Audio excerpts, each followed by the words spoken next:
Cheers. Cheers. And welcome to the Afternoon Pint. I'm Mike Tobin. I'm Matt Conrad. And I'm Claudia Chender. Claudia Chender. Yeah. Claudia Chender. That's right. Right. That's me. Leader of the NDP party here in Nova Scotia. Mm-hmm. Lawyer. Yeah. Mom. Yeah. What else am I missing? I think those are the highlights, for sure. Those are the big That's three. the LinkedIn bio. Yeah, that's right. So mother of three. Mother of three, that's right. I You have got three in- teenagers. You got into Oh, wow. politics. Sorry. Yeah. Thank you. When your kids were pretty small. And, Yep. and the main reason that I read was that you just weren't happy with the cuts to the school care system. Is that correct? Yeah, I mean, I think it went back. So I am a lawyer, and I think, when you do that kind of training, you sort of think about how you're going to use it. And I always wanted a role in public service, making my community better. I had thought about politics, and, life is about timing. And so I had three small kids, and that was when we saw cuts to education, we saw cuts to the arts. I had a husband in the arts, Okay. 2 kids starting school and another one about to. What did your husband do? I'm sorry, that's interesting. Well, he trained as a fine artist, Okay. and he works in arts administration now and has in various capacities cool.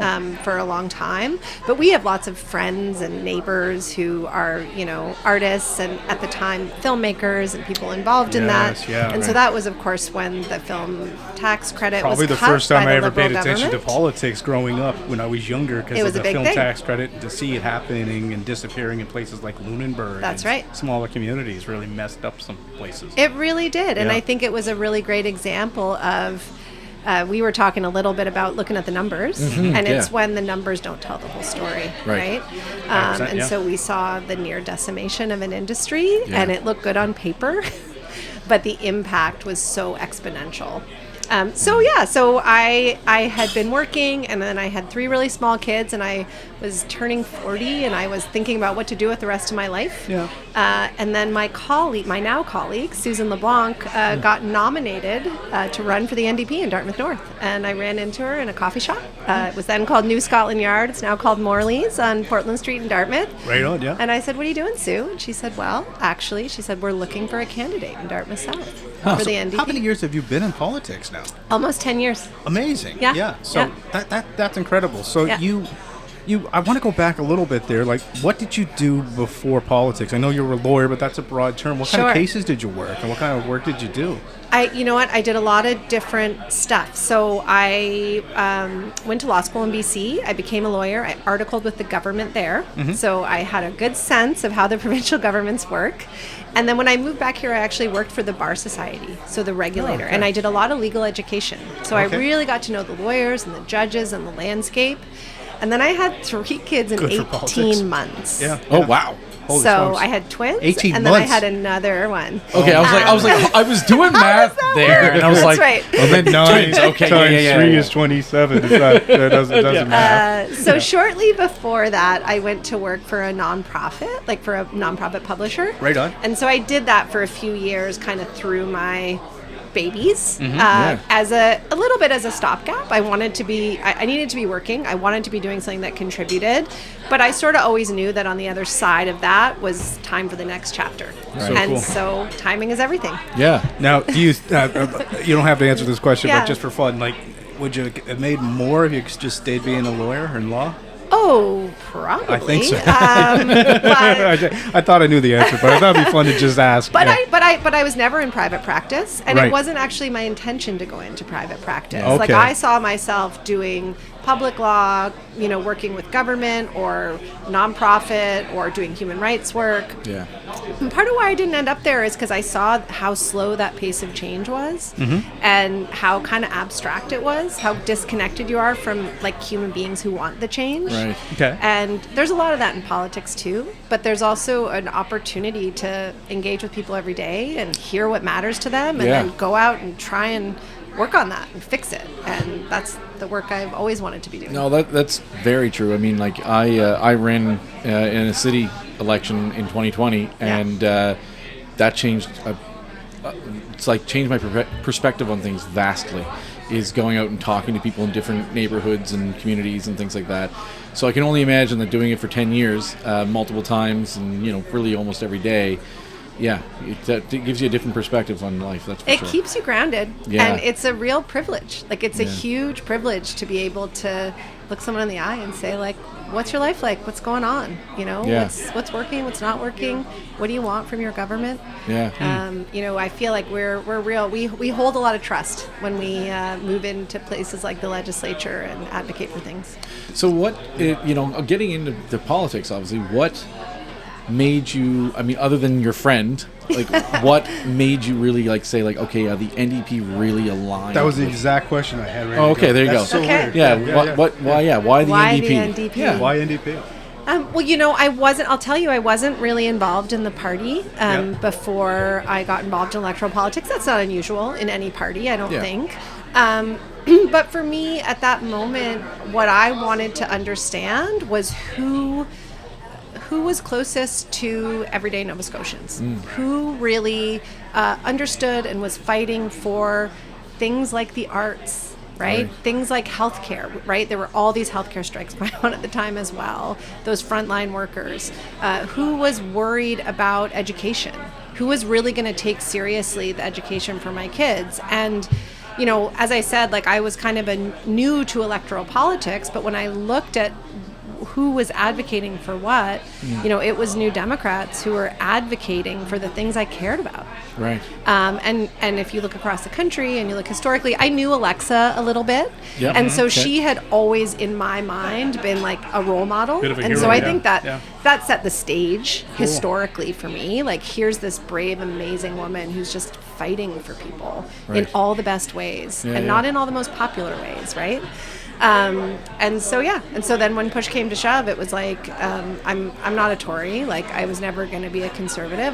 There's lots of things that I just don't ascribe to around conservative philosophy. Yeah. And so, if I looked at the two left parties, Yeah. Stephen McNeil's party was Well, okay. right at the center, or maybe to the right of the center, Probably- and I think he probably would say right that. side. I'd actually Fair to argue say. that Tim's probably more left than... Yeah, well, it depends what your metric is, right? Yeah. But the Liberal Party of the day wasn't particularly liberal. Yeah. And so it was a natural home for me. Yeah, okay. Yep. Because we have seen a little bit, like, it's so, politics in Nova Scotia can be a little funny, because it does happen everywhere, but as I kind of said, like, I kind of feel like the current Houston government is more left than what we had with McNeil's. And even the NDP have not been, like, in the last 15 years, you've had leaders that have had different kind of focal points. Like with Dexter, a little bit more centered kind of thing than, the kind of center left kind of thing, right? So, but I find Nova Scotia, like, there is a little bit of hopping over each other a little bit sometimes. Well, the spectrum is narrow, right? Yes. And so you've had a lot of people who have talked and written about that. Yeah.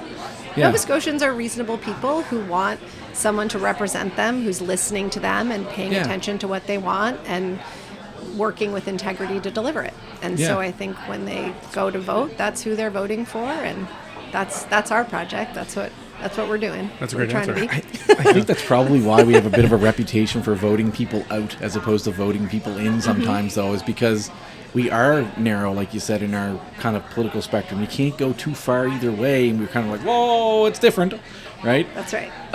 But when we just know that when we're not happy, Yeah. and then it's like, okay, let's give someone else a go at this and see if, they can make us happy. Yeah. I don't know, that's just kind of how I kind of look at it, but yeah. Back to you there, like, what in your mind was the biggest transition? So all of a sudden you became a politician, right? Uh-huh. So Yeah. what surprised you most when you became a politician? It was really, I was pretty clear from the beginning that I strive to do everything with integrity, and I do it for my kids. I do it for other people. And I had 3 really small children at the time. I think at the time my kids were 4 and 5, or 3 and 4. I have twins. And so I just lived my life. right? Yeah. I think the reason that I was able to be elected is because I knew so many people in the community. A lot of that was through my kids and my involvement in my kids' schools.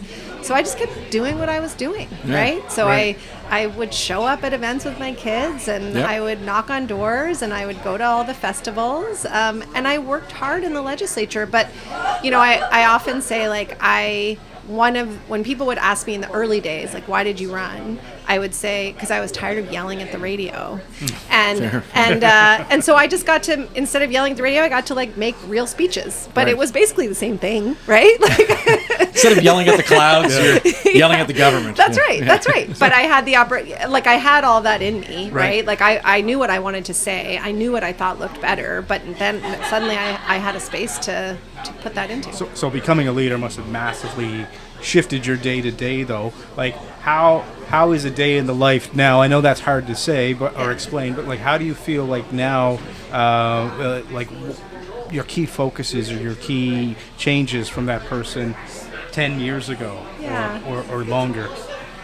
I mean, I don't think I've changed that much, but the unit of measure has changed, right? So obviously when you're an opposition critic, you have your areas that you're looking at, but a lot of my focus was Dartmouth and Dartmouth South. And that remains where I live and where I'm focused as an advocate. But I spend a lot of time going across the province. And again, like, what an amazing opportunity that is, right? Right. I get to see pockets of the province and talk to people that no one gets to, and it's really a privilege for me. So I think that's the biggest change. And, you know, and I would say that my reflection on that in terms of what's really important is we're not that different. So I think we've had a lot of political dialogue in the last few years that's pretty divisive. Right. It's quietly divisive, but it's divisive. There's a real rural-urban thing happening. And it's not that that's not real. Like, life in Halifax is really different than life in, you know, on the North Shore of Cape Breton or wherever else you want to be. Absolutely.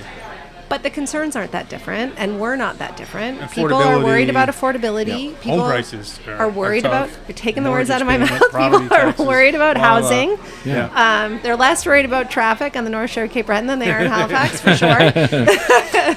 But you know, I think in general, people work hard, right? Like, people are like, look, we're Nova Scotians, we work hard, we take care of each other, and we don't have huge expectations, but we want those promises kept, and so those are the conversations we're having. How do we unite that? Like, because right now, as you said, there's a lot of issues to tackle, and the last thing we really need is, like, Nova Scotians to be like, and I see it online all the time, like, oh, not everywhere is Halifax, right? How do we get someone to kind of bring everyone together for that, right? And I think that could be a key to success for a political party. I think it's leadership. Yeah. I really think it comes down to leadership. And so I think we need, the reality is Nova Scotia is an amazing place because of every small community in our province. And the economic engine of the province is Halifax. And we need to value both equally. It doesn't make one more important than the other. We need more economic opportunity in rural parts of the province, without question. But we also can't ignore what's going on in Halifax, and we need to be able to address that. And a lot of that is just about language, about making sure people feel included in what the government is doing, making sure people see themselves in those choices. And I think we've seen a lot of missed opportunities, frankly, from this government. Like, we've seen a lot of, you know, well, Halifax always gets this, so we're going to make sure that so-and-so gets this. We don't have to talk about it that way. Like, we can just talk about it. The town and country thing, do you feel that, like, kind of goes all around everywhere, like all around the world is kind of not, or in at least North America, they struggle with these same. Sure. I mean, you know, it happens everywhere. But I think leaders, and particularly politicians at every level, can either make it worse or they can make it better. They might not be able to fix it all the way, but they really can break it.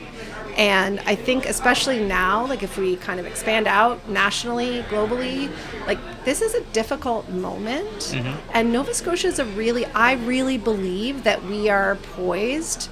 I always think this about Nova Scotia, like, this is an amazing place. And the same thing that makes us be like, we don't like anything too different or radical, like, that's also our magic. because that's what keeps us together. We take care of each other. Yeah. Right. We've been doing it a long time. We know how to do it. We're resilient. But we need to focus on that coming together, on bringing folks together, because that's how we're going to weather all the storms that are coming. So even and like that's the thing. So even taking away the divide of like city and country, but we also have some really great communities, like kind of these like sub Nova Scotian cultures that exist through here, right? Sure. That have all different interests and pockets. I mean, we have African Nova Scotians, we have the Indigenous, we have the French, we have the Gaelic communities, and all this great, these cool cultures that can. Totally. How do you kind of like bring that all together and like kind of make sure everyone's heard and make sure everyone wins? We celebrate it. I mean, we celebrate it. We acknowledge that our strength lies in our diversity, and then we tell that story. And we are not there, right? I mean, we've been trying to get the environmental racism panel to release their report for years now, right? Like, we know we have a pretty tricky legacy. I feel like we're on a decline, if anything, and same as the U.S. That's right. That's right. And so, but we don't have to be, right? We have the tools. Like, I was just at an event yesterday at IKEA celebrating Africville. Cool. So IKEA Canada and the Africville Heritage Trust partnered. And there's an exhibit of the Africville houses in IKEA. It's like a... Did they set that up just yesterday? Because I was in IKEA like literally a week ago. Yeah, it's up near where the food court is. You were there January 31st. No, they just set it up. They just set it up for African Heritage Month for February. Yeah. But Juanita Peters, who runs the Africville Heritage Museum, she said, look, we are a beacon. We're a UNESCO Heritage Site at Africville. Yeah. And, we have all these amazing things happening. But you know what they don't have? Sewage. Right. Yeah. Transportation. Right. Funding from the city, funding from the province. Yeah. Right. Like, so we expect a lot. We want to tell that story. We say that we honor that diversity, but we don't. And Acadians have faced those challenges, and Gaelic Nova Scotians have faced those challenges. And the Indigenous as well. And, Indigenous Nova Scotians, I would argue, are facing those challenges right now. I mean, this comes back to the rhetoric and the way that we have conversations with people. Yeah. And so I think we really need to pay attention to lifting everyone up and bringing people together, right? And this is why we're always, it's a good way to look at that. You have to kind of lift everyone up to bring people together. Rising tides. That's right. That's right. And talk to folks, Yeah. right? Like, engage with folks. People roll their eyes when politicians talk about engagement. Yeah. But engagement brings us together, right? And so we need to be able to bring these communities together. It's some of the most important things that you guys actually do. And I think I've said this most times when a politician's on here is people think that, you being in the ledge is like the work. But it's like 10% of the work. Like, really. I mean, I know you guys can have long nights and stuff like that sometimes. Yeah. But, I mean, you can correct me if I'm wrong, but I think 90% of the work is not done in there. Oh, yeah. No, we should be in there a lot more. We'll just take that opportunity to say that we sit the least number of days of any legislature in the country. We have no calendar. We have no appropriation. So we have a government that spends, billions of dollars over the budgeted amount. So we have a democracy issue in Nova Scotia.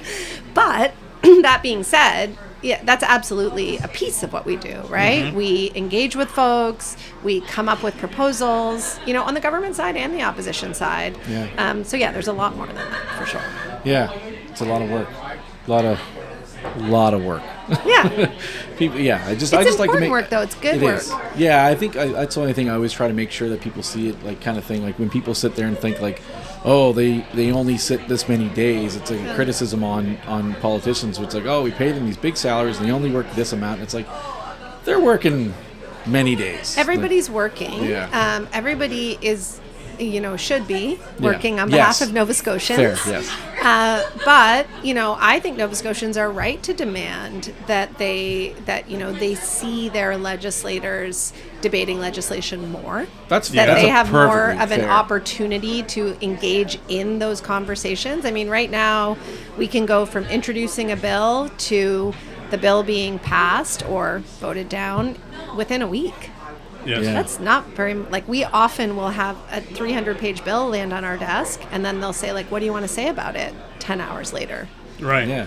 Thank God for Chat GDP. You can just scan it and get the high and low points in a few minutes. That's what I do. Yes. Anyway, so it's challenging. It's not the best use of our resources the way things are running there right now, I would say. But we do our best. Yeah. We persevere. Yeah. No, that's fair. I mean, so let's get into some of the issues. Yeah, the issues, I mean, yeah. you know, I understand that you're big on the issues. You drove a campaign on healthcare, home affordability. I mean, you know, home affordability is a big one now, and I mean, I even see it. Like, we own our home. We were lucky to get in before the bubble, right?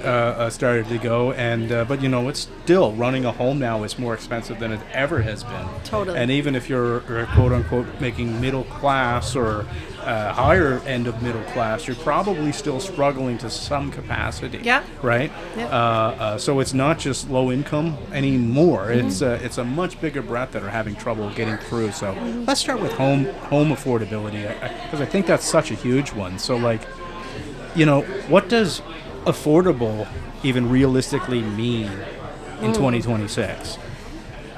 Well, I mean, I think if you would ask most, like, people have their own idea of that. And I'll say that what we hear from Nova Scotians is, like you said, I got in before the bubble, right? Yeah. Up until the last 5 years, it was like, if you got a job and you worked hard, you could figure out a way to provide a life for yourself. And then if you want to get 100%. married, for your family. Like, that was a thing. You just could do that.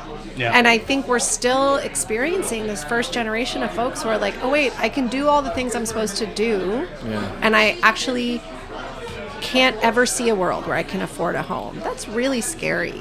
That's really hard. So I think affordable, I mean, you know, CMHC has a metric, right? Yeah. 30%. Yep. That's the mortgage stress test. It's like what you can afford, 30% of your take-home pay. 30% of your take-home pay. Yeah. Yeah, That's right. That's what they say is affordable, yeah. So that's affordable. And even like with this new, and I'll sorry to skip Yeah, yeah. over you, but even with this new 5% down plan, I mean, 5 gosh, to 2. Two. 2%. Two. now. It Yeah. went from 5 to 2. Oh, sorry, That's right. 2%. Thanks, Yeah. Matt.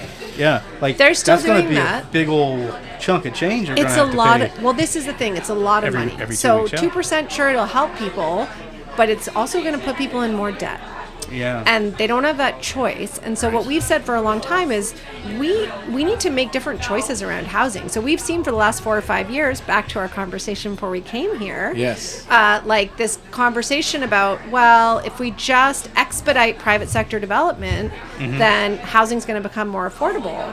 And that depends on a lot of decisions that people are making that presume that they're going to make those decisions on behalf of people and not on behalf of profit. Yeah. And- that's the and we conversation haven't- we had before we started That's recording. right. That's right. And we haven't really seen that. So we have seen more supply. We've seen the price coming down at the top. Yeah. But for most families, just like working families, like you're out of university a couple of years, you want to think about saving for a house, it still feels impossible. And so affordable for those folks is whatever's going to get them in a home, but we need that path, and that has not been the focus. And even if your desire is to rent, like, Yeah. I mean, my gosh, the rents are so high. I look at what me and my friend paid to rent crazy. a place in Halifax 15 years Yeah. ago. It was a joke. Totally. Right? Compared to what I lived one of my first apartments with my husband was on Pizza Corner. No joke. We were on you- Blower Street. We were there was questions about that. Yeah, so there was a glowing crown on Blower Street for a while. You may remember it Yeah. was like a King of Donaire, Yes. but not Oh my on the gosh. corner, but How down many on fist Blowers. fights have you witnessed? So we called ourselves the Prince and Princess of Donaire because Okay. we were just above the glowing crown. That's amazing. But we paid $400, right? Yeah. $400 a month. I remember couple. 350. Right downtown, Me and my too. buddy, Downtown. 350. It was You know- loud, but we got to work okay. Listen, I bet, yeah. Like that's the thing. So I bought my house roughly 10 years ago. So our last apartment we lived in was roughly 10 years ago, and I remember I had a 2-bedroom with a den, 2-bathroom, 2-level Yeah. apartment. So I had 2 stories, and that was $1,000 a month.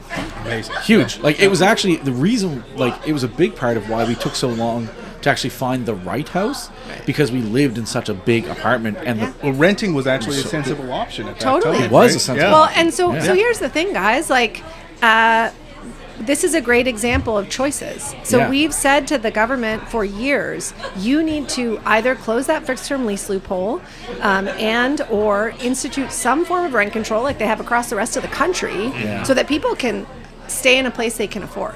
Yeah. And the government refuses to do it, and they say, no, nobody's abusing this fixed term lease loophole. But in fact, everybody is abusing it. Otherwise, rents wouldn't be going up so high. We have a 5% rent cap. Well, right? so actually, I'd like to explore that a little bit Sure. more. I mean, because we have a form of rent control in the sense that we have a rent cap. We have a cap. We have a cap, yeah. So explain the difference between Sure. cap and control. That would be okay, great. Yeah. Happily. Yeah. And I'll keep it real simple, which is a rent cap is a blunt instrument. If you have a long-term lease, your rent can't be raised more than 5%. So what do landlords do? Well, they say, in many cases, honestly, that we're underwater with 5%.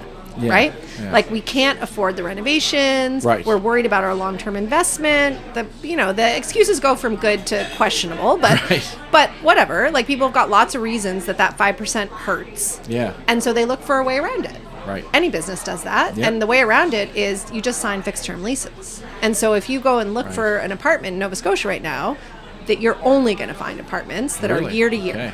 Wow. Pretty much. I mean, 70%, I'd say. Wow, really that much? Yeah, Really? because I mean, I just don't know because I own a landlords house, right? know that gives and it doesn't mean like, and some of those will turn over at the same price or at a little bit more. Yeah. But it gives the landlords the flexibility to raise the rent if they need to. Now, what rent control does, which again, many jurisdictions right across this province, it's not like a leftist conspiracy. It's a thing that happens all over the place. So what that means is just that you have an increase every year, usually tied to CPI. So it's not a political number, tied to an external metric that makes sense. How much is the cost of living going up? Okay, rent should go up that high. Right. But then you have like, if landlords are like, well, I got to replace the heating system or I got to replace the roof. They go to the tenancy board and they apply. And they say, I got to raise the rent more than that because I have all these expenses. Here, where's your receipts? Okay, great. Bob's your uncle. Go ahead and do it. Yeah. So it just makes sense because the cap doesn't work. It's toothless. And we have a government that's frozen. They won't do anything about it. And so as you guys said, no path to home ownership. Yeah. Incredibly expensive. Rent's going up thousands of dollars a month. And so what's happening? Well, I don't know about you, but what's happening with people I'm talking to is they're leaving. Yeah. They're leaving. They're leaving. They're stuck in like broken homes. Like, It's cost like the if same. you break up with somebody, you can't afford to leave them. That's right. Think Well, about and seriously that That's has another a whole bunch conversation. of other implications Yeah, that we absolutely. can That talk has about. pretty terrifying implications But too, this yeah. is so we know that it's as expensive to live and commute in Halifax as it is to live and commute in Toronto or Montreal. Right. And if you're 21 and you come from a small town in Nova Scotia and you've moved to Halifax to like get a taste of the city and do something cool, and you figure out that you can do the same thing for cheaper in Montreal or Toronto, Well, it happened to me 15 years ago. I went to Calgary because I saw so much opportunity to make a lot more money, do a lot more. Right.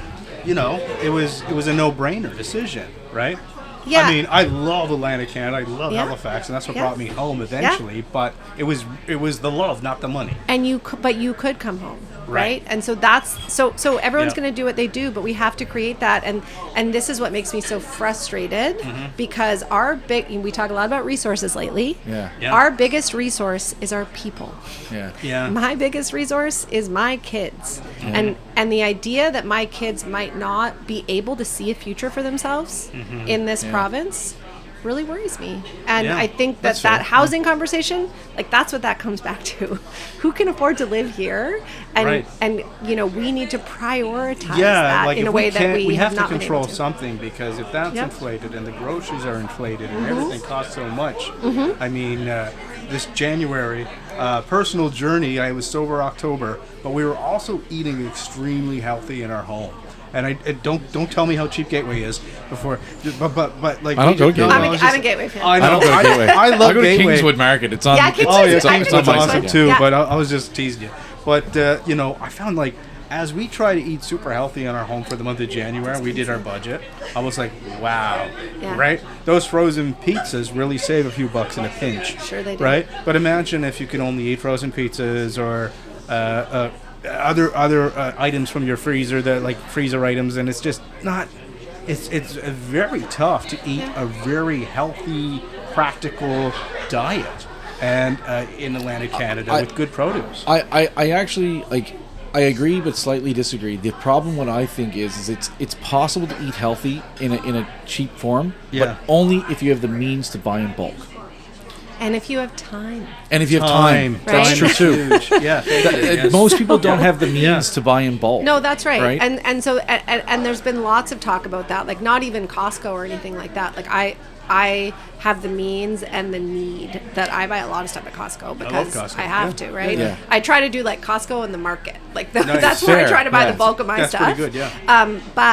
But you're right. Like a lot of people, it's like, oh, great. If I buy 3, it's cheaper, but I can't afford 3. Right. I can only buy 1. Or I don't Exactly. need 3. Like, how many cucumbers can a man eat? Well, right? exactly. That's fair too. Exactly. That's fair too. Yeah, Yep. and we see that. We see that it's harder for single people. We see that it's harder for seniors. Yeah. Yes. Right? People who, I mean, if we wanted to talk about taxes, right? Like snack size things are taxed in the grocery store. Oh, Right? Single how many servings. times have I told you about stop buying snacks? They're so expensive. They inflate your grocery bill insane. They do, but if you live by yourself and you're older, That you don't makes have much of sense. an appetite. It's Yep. like, to your point, like how much are you going to eat, right? Right. That might just No, be what's available to All you. very valid points. Yeah. So but affordability is a really big issue, and so as you guys will know, this is where we spend a lot of our time is trying to bring the stories about people who need to make those choices. And look,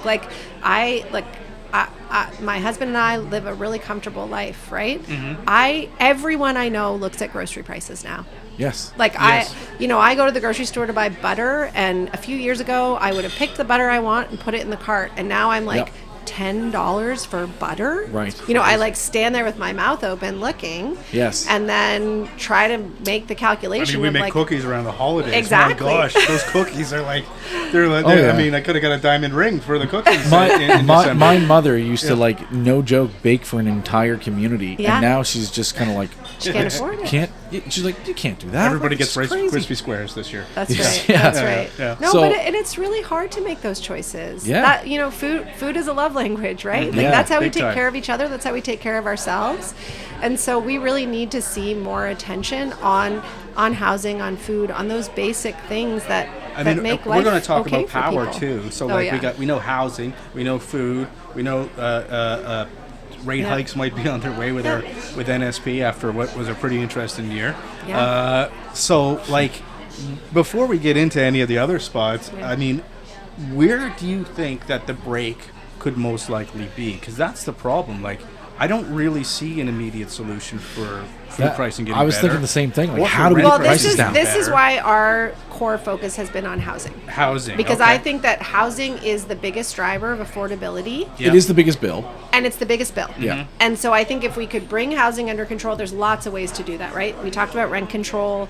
We could actually, I think if this government was serious about housing supply, they talk about housing supply a lot, they would be incentivizing a lot more affordable housing supply. We have great nonprofits across this province who are building housing that people can actually afford. I want to ask you a question about housing Yeah. and landlords because, and this is like, it's not an offense of a landlord. I mean, but I might aspire to be one day and have a building that I can rent out to others, right? Yeah.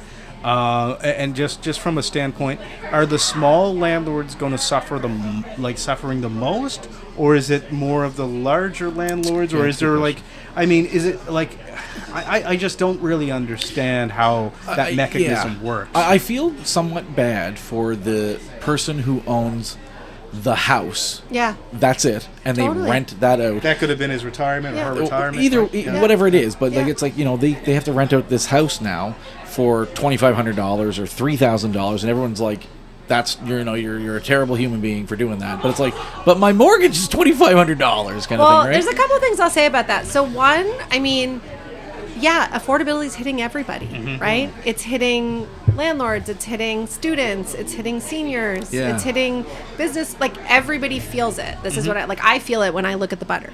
But lucky me, right? Like it should be so bad for everyone. But I think there's a couple things there. So one is I believe that actually if we had a functional system of rent control and residential tenancy enforcement, another promise that the government made that they then went back on, that it would be better. So what happened that the government went back on? Well, we said you should have tenancy enforcement, Okay. because we have such an unequitable relationship right now.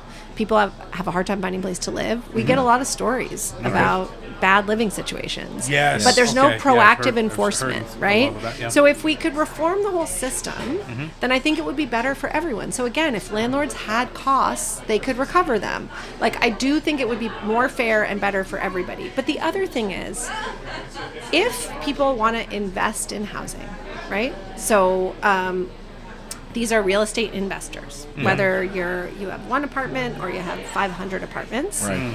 Like, not every investment yields a positive return every year. Right. No, that's true. And so I think It's there true. is this expectation that like it's like you have to make that decision. Like, if you're in the fortunate position to become a housing provider, then you have to like look at it and buckle down and like be in for the long ride. I mean, there are a lot of people who say housing shouldn't be an investment, but you know, I think if there are a lot of people who like that's how they're getting ready for their retirement, right? We know that. Yeah, like they're gonna or their kids leave and they're like, okay, I'll make a basement suite and I'll rent that out or Right. whatever it is. Like Yeah. we do what we got to do around here, right? Yeah. But we want to make it fair. That's it. Right. And so, you know, I'm not a person who's going to go and say like all landlords are evil. Like No. there's No. you know, it's like We wouldn't say that either, we yeah. all have friends who have apartments or Yeah. people we know who own a building or something like that, and they're trying really hard. But we need a system that's fair for everyone. Yeah. And at the end of the day, in my role, like my primary concern is that folks can afford to live here. So what can we do to make things more affordable as opposed to just prevent things from getting worse? Because I think those are two very different things. So one of the things we can do is that we can create affordable housing. Okay. So we can, and we see examples of that all over the city. So ADSM has built, the Sunflower, the Affordable Housing Association of Nova Scotia. ADSM's awesome. Yeah, they're amazing. Yeah, Has great True stuff. North Crescent Yeah. and Dartmouth, where there's a bunch of beautiful apartments, and there's really cool building techniques. So Yeah. like in Trenton, the old rail works now, they have a like panelized construction factory where they can put housing together cheaply, Yeah. more cheaply because they build them inside and transport the panels to site. Like there's all kinds of innovations like that. We can invest in those innovations as the government can invest more in those innovations. So I think we can, again, I think if this government is serious about housing supply, like Yeah. this is the Premier's line, right? That the answer is supply.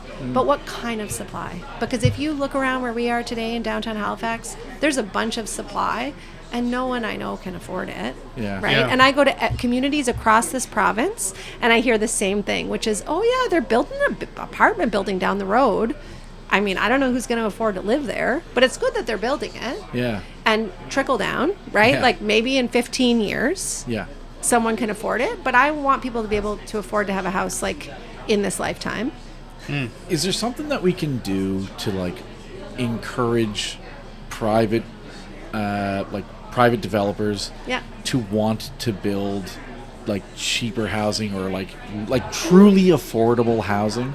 Yeah, and I think there are some examples of that. So there are programs that will kind of backstop those kind of developments in exchange for some metric of affordability. It's not usually that rent geared to income, but it'll be like 80% of market or, you know, something, a reduced Yeah. cost. Those have some success. I know that there are some giant developers. Like if you look at Clayton Developments, who's building a Yep. lot of the residential housing around, you know, in my district, in Mount Hope in Dartmouth, like they are building. They've partnered with the YWCA, first of all. So they have some okay. deeply affordable units there, that really cool partnership with them and the YWCA.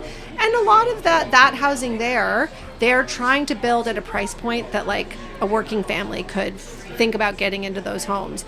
But they can only do that because of their scale, right? Right. Yeah. Like they like I don't think they're making money on those units. I think they're doing it because they can Yes. afford to live in it. So, but I really think the future of incentivizing that kind of construction Yeah. is with non-market builders. So because if you talk, like when I talk to developers, most of them will say like our job, like it doesn't make sense for us to build affordable housing. Like we can't afford to Yeah. build it. We don't That's- make any money on and it. that's what I would think, And they too, don't. in a It's not that sense. they don't want to in a bad way, but they're just like it doesn't fit with our They model. don't see the business sense behind. That's right. There's not a business equation. case for it. Is there a- It's a market failure. Yeah, that's why, and that's kind of what I was just thinking, because I don't know anything else. So I'm talking on my ass right now. But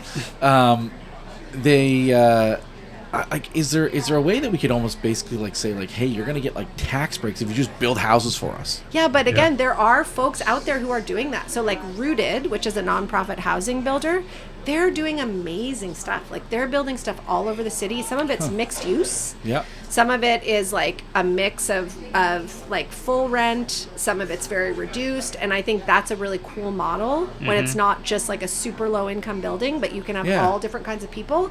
I think that's awesome because you're not ghettoizing people, right? Right. And in the last few years, that sector, like, we didn't have very many people doing that in Nova Scotia because housing was cheap. Yes. And then suddenly housing got expensive. And a lot of people who were a little bit in that world were like, oh, we better get really serious about this. Yeah. But now there are people, so Rooted and the Y and ADSM and the Affordable Housing Association, who can actually build that kind of stuff at scale. Yeah. And so I think if we're serious about creating housing that people can afford, those are the folks that we should be. It sounds like they're adopting strategies from around the world that work. They are. Right? Absolutely. Yeah. Absolutely. There's really great examples, and I think we can do a lot of that here, but we have to get serious about doing it, and we have to stop saying that the solution is supply, because it depends on what kind of supply. If you're building a giant glass tower on the Halifax Harbor, like, that's great. It's beautiful. I really like seeing residential building happen in spaces that are serviced, that are on transit. Like, all of that is important. Yeah. But I also know that only 6% of Nova Scotians are going to be able to afford to live when there. you see those giant buildings that are going up and it's like $3,000 rent, do you reject the idea that if it sits empty, that eventually rents would have to come down because they're just sitting empty? No, I think they do, and I think they are. Yeah? Okay. But I think if you look at a $4,000 apartment suddenly renting for $3,600 with one free month, it's like, that's not addressing the problem that I'm pointing to. Yeah. So I understand supply and demand. Yeah, I believe it. Yeah. But I'm just saying, as we build supply, I don't think we can be just agnostic about supply. Okay. I think we need to be incentivizing supply in all parts of the market. Yeah. And, it might be that those towers, look at the office towers in Nova Scotia. Like, a lot of the Class A office buildings that were built in the 80s are real cheap now. Mm-hmm. But it took 45 years. Yeah. Right? Yeah. I don't think we have that long to wait. So, Speaking of that, do you see a difference in commercial rentals versus, residential rentals because of, the people because COVID kind of did the opposite to each of those.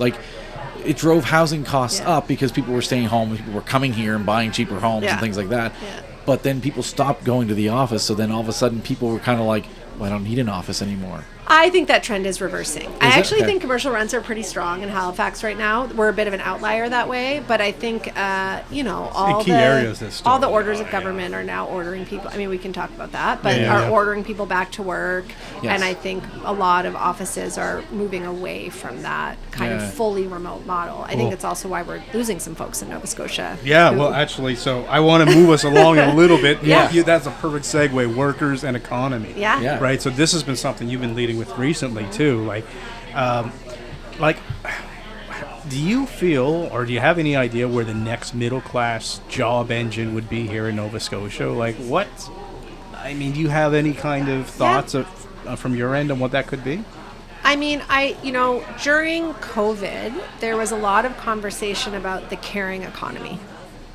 And there's one economist who would talk a lot about how really our good middle class jobs now are that caring economy. It's a pretty female dominated workforce. So it's nursing, it's childcare. Shout out to Andrea.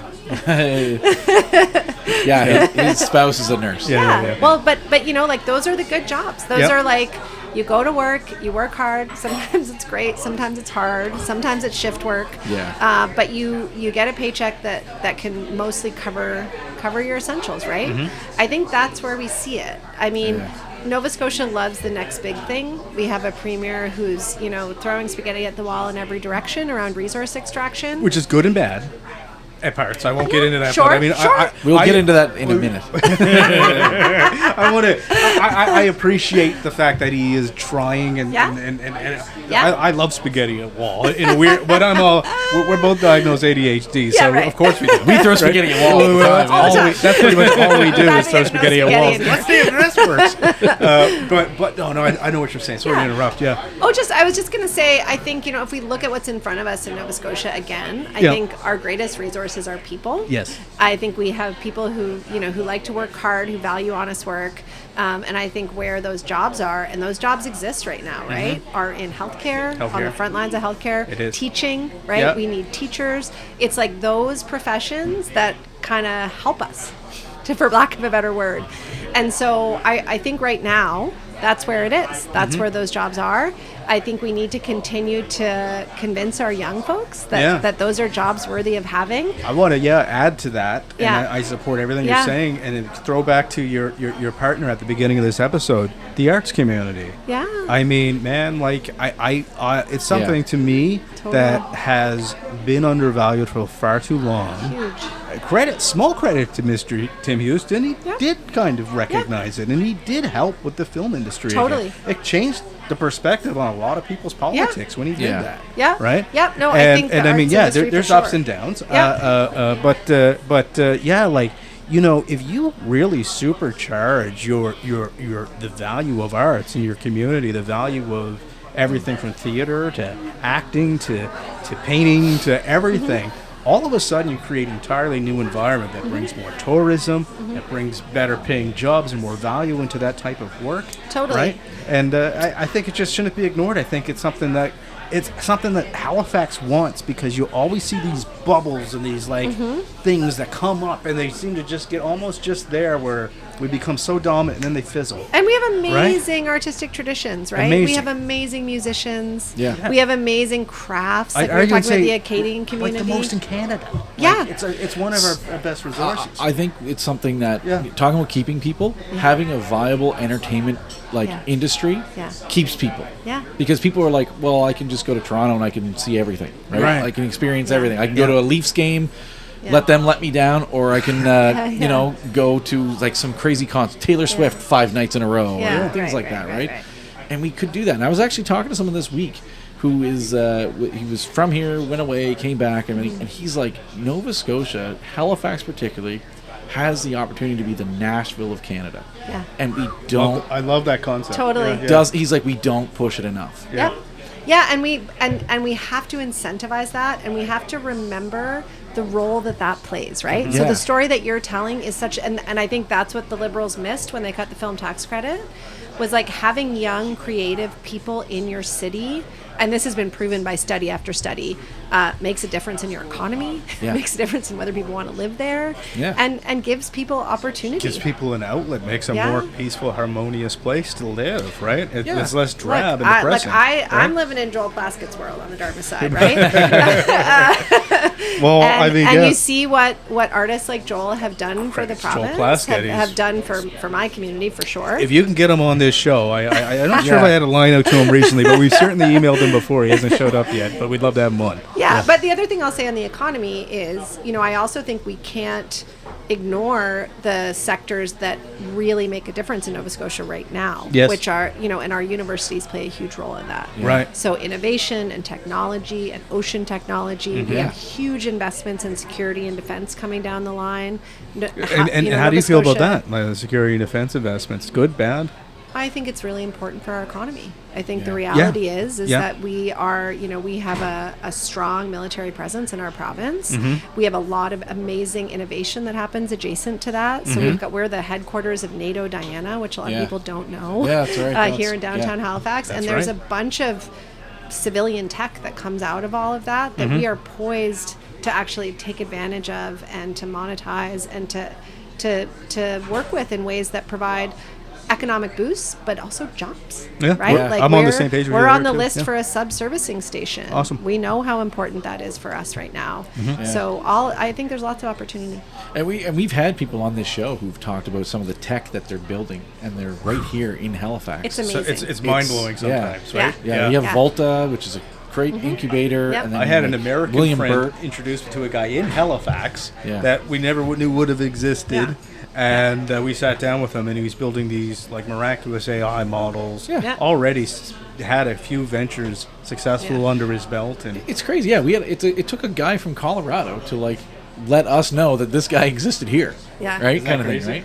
A lot of that stuff happens, and so it's about, as I say, I think I get frustrated because I hear the government talking about a lot of like, in the future we could do this, or the next big thing, right? We really have a little bit of next big thing-itis, I think, in our province. Okay. And there's lots of examples through history of that. Yeah. And it's great. We need to be chasing economic opportunity, absolutely. But we can't forget what we have. Yeah. And I think we have to spend a little bit more time nurturing and supporting that too. Yeah, I think so. I think the biggest question, I'm sure you get this, I'm confident you get this, is probably the most common question people ask NDP. How do we pay for it all? How do we pay for all the things that we want? Because, I mean, nursing, that's great, but that's obviously comes from public. My wife's a teacher. Yeah. Obviously, very hard job. Yeah. Also comes from public and things like that. So how do we make sure that we invest in both of those things, education and healthcare, and pay for it? Yeah, I need a more specific question. I mean, Okay. I feel like, it's so interesting. So the first election I ran in, we projected a deficit in our election platform. And so that was the question. The NDP wants to spend. How are they going to pay for it all? The first election after Tim Houston was elected, he stood on the floor of the legislature and said, I'm going to spend $13.6 billion this year. I'm going to spend more than any government's ever spent. Yep. I'm going to spend as long as I have to deliver every single thing everyone wants. And everyone applauded. And no one asked, how are you going to pay for it? That's fair. And so, I think it's about making choices. Yeah. And I think it's about having the things that people need and want, and the things that are going to make people productive and stay here and work hard. Yeah. It's about investment, right? And so, one of my frustrations is we leave a lot of federal dollars on the table. Okay. Right? We signed a federal childcare deal for $10 a day. Yeah. 5 other provinces who signed that deal have $10 a day childcare. It's not 10 yet. It's 20 right now. Not here, but it is in other places. Oh, it's 20 here. Yeah. Yeah, but it's Right. not 10 yet. Yeah. Well, and we it's haven't not reached going the to be 10. Yeah. Brendan McGuire said it's not going to be 10. Yeah. Well, why not? Why didn't we Yeah. leverage that federal investment properly? $1 invested in childcare yields $7 in economic benefit at the provincial level. Women can go back to work. Yep. Children have a better start in life. There's all kind. So we need to be looking longer term. Yeah. We number of other provinces signed the birth control deal that the NDP brought federally. We didn't. We left that money on the table. We didn't take it. If there are the same stats about investments in reproductive health for women and the economic dividends that pays. Right? I mean, there's all. I love this stuff, by the way. But to the question of smart that. choices, right? Yeah. Dental care, things like that. So we need to make sure that we're, right now, we haven't talked about traffic, but like everybody else is. Yeah. Most of the time when I come to a meeting downtown Halifax, I just want to go home halfway through. I don't even want to go to the meeting. I get so mad trying to find a place to park. I pushed the premier in the election debate to talk about transit, and he wouldn't. He wouldn't talk about buses. Well, guess what? We have an old city, and it has a certain number of roads, and they fit a certain number of cars. 5 arteries. It has 5 arteries That's right. to get on the peninsula. That's exactly right. And so at some point, we're going to have to get serious about having public transit. And it's expensive, but guess what? There's federal money on the table for that. Right. So part of it is getting really smart about how we leverage funds from other orders of government. And part of it is really smart about actually making the investments we need so that we have them when we need them. If the McNeil government had built the hospital when they said that they would, we would have saved tens of billions of dollars, it looks like now. Yeah. But we keep passing the buck. And so now we're going to continue to have this VG with Legionnaires in the pipes and kind everything. of like the forum situation right now. Exactly like the forum situation, exactly like the ferry situation. Yeah. We keep rethinking it every few years, and the price tag keeps going up. But if we bite the bullet and we invest in things when we can, and we have the fiscal capacity, that pays dividends down the road. So, good answer. Thanks. Get her done. That was the answer. But I do hold think on. about these I do have actually. You asked for a more specific question because so there's a B to this, but I don't disagree with anything you said.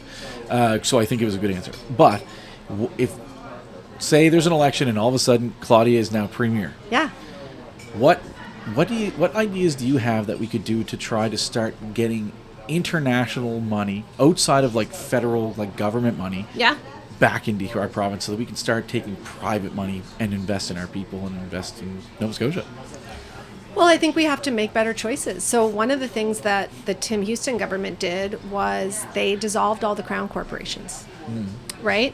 So this is a government that doesn't really seem to like to listen to good advice. What does that mean in layman's terms to a person So the that's example I'm just going to listening give like is me? we had a crown corporation called Invest Nova Scotia. Okay. And it had a board of directors Yep. that reported to a CEO that was arm's length from government, so not held hostage to government's particular priorities of the moment, that made decisions about where we invest public dollars to leverage private dollars, right? Kind of like for people listening, like the ACOA or the Halifax partnerships, that's like where we were yesterday. Right, where we were. exactly, Yes. exactly. But we don't have that anymore. The minister's in charge of it. We don't have any independent arm's length organizations. And so I think it's like what government can do. So if I'm the premier, I'm looking at how do we leverage public resources in the most effective way to attract that private capital. And in lots of cases, that means getting people who are really smart to do that. Now, I don't believe in privatizing our core services. I don't believe in privatizing healthcare. Agreed, So, there's some things that are off limits. But as I said, I think one of our greatest economic opportunities is in technology, in ocean tech, in life sciences. Like, we have amazing people doing amazing things there. They need to attract capital. Let's get out. Like, I don't think holding our biggest research university hostage and not supporting them fully is a good path to that, which I think is what this government is doing. And how are they doing that? And I'm just only asking because I don't know. Well, this government brought in a really controversial bill in the last session that really gave them a huge amount of control over academic institutions in the province. On some level, it's good to have some control. We have a lot of public dollars in those institutions, but those they have to be independent, right? For a university to be well respected, to do world-class work, that can't run off the side of a premier's desk or a minister. Like that's a different project. Right. They have a big deficit. We haven't seen a lot of kind of funding and assistance forthcoming for that. Again, it's investment, but we have researchers like, folks making world-class batteries that are coming out of Dow, right? We have world-class research leveraging private dollars. We want to make sure we keep that flow going. We have the Verschuren Center at CBU is really similar. We have Neptune here in Dartmouth. So we have a lot of tech, and I think we need to find ways that we can leverage public dollars to bring in that private investment that's going to bring those amazing things to market. And then we have the opportunity to say, those came from Nova Scotia. Right. Why don't you come down too? How do you feel about the deal just signed with Massachusetts? It's not a deal. Well, yeah, I guess it's not a deal yet, but it's I mean, I really do believe that this government loves a photo op. Make sure everyone listening knows what the deal is. Oh, yeah, Real okay, quick so, story, Matt. yeah. Tell us what the deal is. Well, Tell us what the deal is. They signed. It's so funny because I don't hate the idea. I love the idea of us investing in renewable energy. Yeah. And then if I'll emphasize we can come through with everything, because I do think we should use our wind, and we should use our tidal power. It's a wind energy deal. Wind energy deal. If we can get really get those renewable energy to the level they say they can. Yeah. They're saying we can supply something like 25% of Canada. Okay, here's the power. thing. Yeah. So Wind West. Yeah. It's a great idea. I love the idea. I love the idea. Yeah. Everyone loves the idea. Yeah. It's just an idea.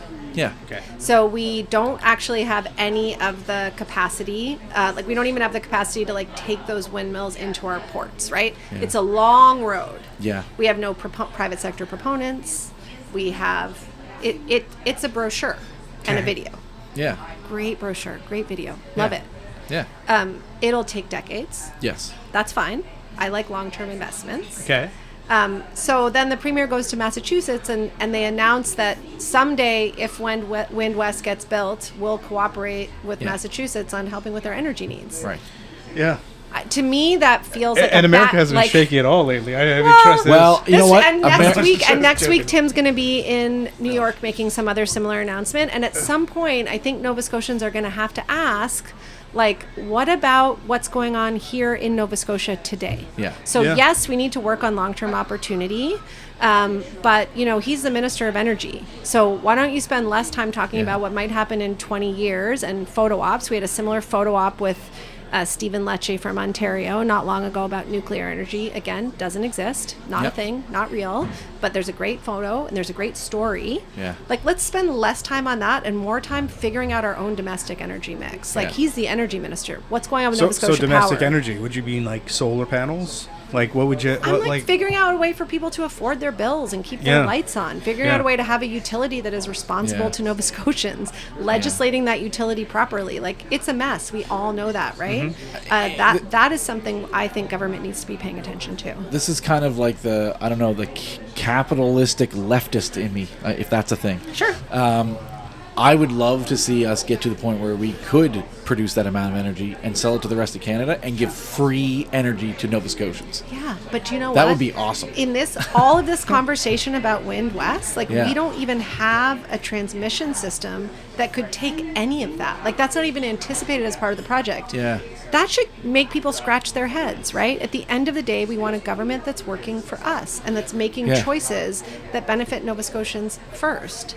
And so, I love that. That would be amazing. So but you're right for now, wind, but it's just not a fully fleshed solution. You don't believe? Is that? Listen, is that I it? think renewable energy is the future. Yes. Wind in I particular is the hope cheapest so. form. Yeah. It just is. I mean, it's we have a fossil fuels are sexy again, but like, it's not going to last. I believe it's a passing fad. But we need that for base load and things like that. But the reality is it's like wind is the cheapest. It's going to be. That's the future. The more the Americans and the Albertans for that matter don't want to get on that train, the better it is for us. Let's build wind. Let's use it. That's fine. But we need to pay attention to like what everyday people's lives are like. And we need to see a government making choices that puts that front of mind. And when we see Tim traveling around the country making all these announcements that aren't going to have an impact on those people's lives, I think people are asking some questions about that. This has been a fascinating conversation so far. I just wanted, out of respect for your time, how much time did you have to be somewhere at a particular time? I think we said an hour. We did say an hour. Yeah, we're I do getting have a close to meeting. that. Yeah. Okay, so I got the 52-minute mark on this thing, Matt, and then probably we have to jump into our 10 fun questions just to close out the show. Agreed. This is just really quick about leadership and personal philosophy. And sorry, we've had so much more we wanted to discuss, but you're welcome to come back for round 2 anytime. Yeah, right. We can do part 2. I had lots of stuff for you, but actually, you've kind of answered a lot of these. I would say you've answered the what decision has kept you up at night kind of question with some of the things you've already said. And I believe the other question we had about staying human in partisan politics, I think you've done already a really good example of that. Thanks. And I have a question though that kind of talks about like personal philosophy / leadership and everything. Is I think people, as much as it is literally your job to hold the government accountable and kind of scrutinize and criticize the decisions and everything. But I'm going to ask you a question that sometimes it can be hard for people to answer. What do you think that the current government has done that you're like, yeah, I like this? This is something that they nailed. I love that question. Well, I think you guys gave a great example of it, the film industry. Okay. I think that that Tim and his colleagues saw early on that the Houston government was making a big mistake. I'm not sure if that was a political calculation or a calculation based on anything else. Could have been, but it helped people. But I do think, there were a lot of promises made in that campaign. They were going to bring back school boards. We didn't see that happen. Yep. Yeah. There were a lot of conversations around accountability that they were going to give order-making powers to the Information and Privacy Commissioner so they could hold them to account. We've definitely seen the opposite of that. But they promised that they would bring back the film industry, and they did it, and I think that was the right thing to do. Yeah, I think so too. It's a good answer. Film industry, like we're seeing so much now, right? And I think it does boost tourism because, Totally. Look at Windsor. Windsor's seems to be on fire now. Well, because no one can afford to live in Halifax. Fair enough. Yeah. I guess that's kind of true. It's a beautiful place. Yes, it we is. have a place down near Digby, it's where my husband's family's from. And for years we would drive through Windsor, in the 20 years ago, and say why don't more people live here? It's so beautiful. It's a gateway to the valley. Yep. But I think we're finally pushing out. Yeah, it's I not got too far. Friends that just moved out that way. It's beautiful. I love Windsor. It's awesome. so beautiful. Yeah. So great coffee shops. it's Great time for 10 bakery, fun great questions. Scotians. Bakery. I got- Bedard Bakery. Yes. Oh my God! It's Every really time good. I'm on the road, we like the folks with me know. They're like, let's see if Bedard's open. And just down the street, the Garish and Garrison Gray. Gray. Yeah, it's a great town. Best. Anyone listening? Yeah. Best chocolate chip cookie in the world. Yeah. Whoa. Yeah. It's world. More chocolate than it is World. cookie. Yeah, listen, Whoa. both of those places are really worth Wow. a trip. That's Oh, quite yeah. the Yeah. endorsement. Yeah, no, Yeah. it's pretty. We have to stop. My Hey, wife is like, yes. Speaking of endorsements, we never even said thank you to the Old Triangle. Yes, that's true. Oh, So yeah. thank you, Old Triangle, for letting us back. We've talked to political leaders of all parties, That's I think, right. at this this location, establishment yes. now. This is the this historic very- watering spot for It politicians. is. It is very. It's just booth. down the street from the That's ledge. right. Makes sense. Yeah. Easier government to slide into. That's Yeah. right. So let's move into 10 questions. 10 questions, but I got one real fun question that I didn't include here. Oh. And I thought about it today, and I thought Okay. it was funny, so I'm going to Sure. ask you. All right.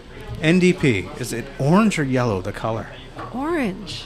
That's orange. 100%. Okay, orange. could just be my eyes. I was Definitely looking at orange. it, and I'm like, man, I don't know if that's orange or Don't you yellow. remember It's when, orange. when Jack Layton and it was called the Orange Crush? The orange. Yeah. The Orange Crush? The Orange Jack Crush. Layton. Okay, Jack That's Layton. right. I remember Yeah. Jack Layton very Rest well. in peace. but, That guy was awesome. Yeah, he was That's pretty right. awesome, Yeah. indeed. I agree. Yeah, All yeah. right, All 10 right, 10 fun questions. I'll kick them off. All right, cool. Okay, so these questions are a little dumber, okay? So Okay. just I'll get relax. dumb. Answer them. Name a favorite Nova Scotia hidden gem food spot. Bedard Bakery. Windsor. There you go. That was easy. Gave that one to you. Okay, cool. All right, question French num- bakery. Yeah. Yeah. Question number 2. So, if not politics and law, what's another version of Claudia doing in an alternate dimension? Mom and quilt maker. Quilt maker. Quilt maker. Okay. Sounds like a movie title. That'd be Quilter. kind of a cool. Yeah. All right. All right. What's one policy or idea from another country or city that you'd love to import instantly home? Housing first. Housing Make sure first. that everyone has a place to live first and work out the rest after. That makes a lot of sense to me. Great answer. Question number 4. So, do you prefer salty or sweet? Ooh, I like salty sweet things. Salty sweet things. Okay. Chocolate chip cookies, a little salt on top. Really Okay. good. There you go. Okay, so a book or a podcast besides Afternoon Pint. What's something like a book or a show, whatever you want to say, that you recommend everyone listens to or checks out?